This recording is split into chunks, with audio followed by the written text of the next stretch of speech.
we try to do our best. As I said, we got one of the best stocks. It's one of the most reliable, so all in all the job's quite good. 1 week since after being in the country, I was on the Piccadilly line and was lost. I didn't know which train to change, and I turned over and I saw the help, and I pressed the button, and immediately someone came to my rescue and told me exactly what to do, and I was happy. What makes the Piccadilly line unique, different from the other lines? Because on the Piccadilly line, it's very fast. It don't stop at all the local station, so you get where you're going very fast. Where is a good place to visit on the Piccadilly line? No doubt about it, Buckingham Palace. Even when they're having the changing of the guard, trooping up the colours, there's a magnificent view. So when you take the Piccadilly line, you came off at Green Park, I think, and walk it down. But that's one of the best places to visit, Buckingham Palace. I can guarantee will not be disappointed. Can you tell me any experience you have with the Piccadilly line? The experience I had, one day I was rushing to go to the train, and to my great surprise, someone get up and give me a seat. And that's very unusual. The other lines are very packed. I personally haven't got much experience in the Piccadilly line because I don't use it often, but most time in the evening it's very packed and you always have to stand. More people standing than sitting. But sometimes people get up and let you get a seat. It seems like you know very much about the Piccadilly line. Could you tell me more, please? 1930 to 1940, they expand the Piccadilly line. You didn't know that, huh? I didn't know that. Keep going, sister, keep going. A lot of shops and a lot of old buildings and things like the museums and everything is there in the Piccadilly line area. Including the London Transport Museum, right? Yes, including the London Transport Museum. Yes, we do go there.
We are from the Beacon Centre and are making a film with London Transport Museum about what people think of the Metropolitan line.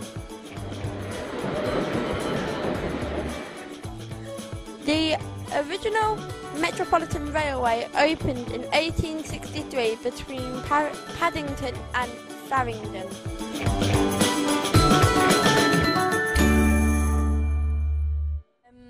I actually like the oldness of it. It was quite exciting getting on a train, meeting lots of different people, you know, from different backgrounds, people in their suits, people going to travel. The fact that the trains are a lot bigger compared to all the other lines, so it feels like there is actually a lot of room. It's quick. Basically, if I get the fast train, it gets from Finchley Road all the way up to Harrow on the Hill very, very quickly.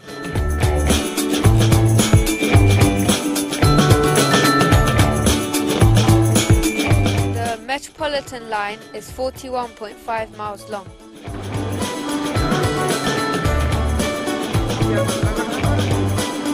Into London with my friends when we're going out for dinner and drinks or shopping. Travelling to work every day, so I pick it up normally at Finchley Road and I travel to Harrow on the Hill. Usually into Baker Street, so then I can stop off and meet my old friends for a quick drink and some dinner. I go to Farringdon quite often.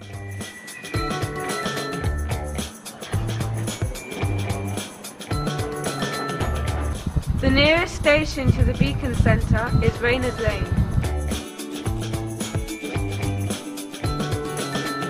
Me and my husband went out one day and we had to run for the last train home, and my heels came off and it got stuck in between the doors, so I had to kind of yank it. I've seen a few drunken moments, but that's as far as I can go.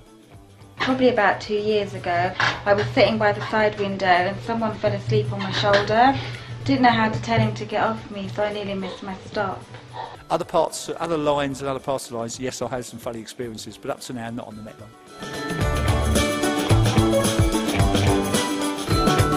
There are 34 stations on the Metropolitan line.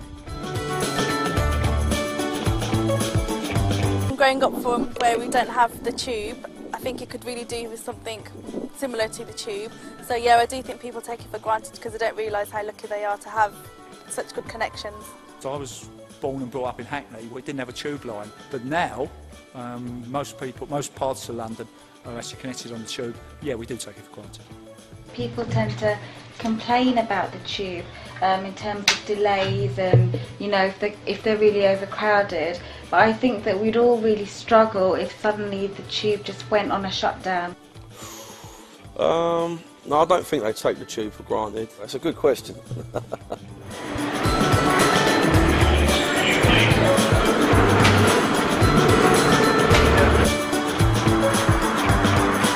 King's Cross is the busiest station on the Metropolitan line. I'd upgrade the trains. I wouldn't change anything because the new Met lines are really good. I don't know, maybe something a bit more sleek, more modern maybe. I think I'd like to see some modernness in it. All the tube lines look the same, so it'd be really nice to get something a little bit different for when the change does come into place.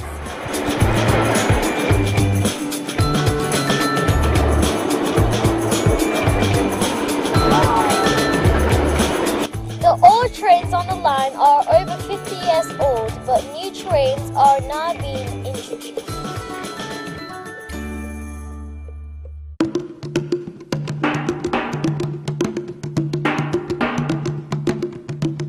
Excellent. Weird. Useful. Excelente! Busy! Bouncy. Amazing!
No, not downstairs, upstairs.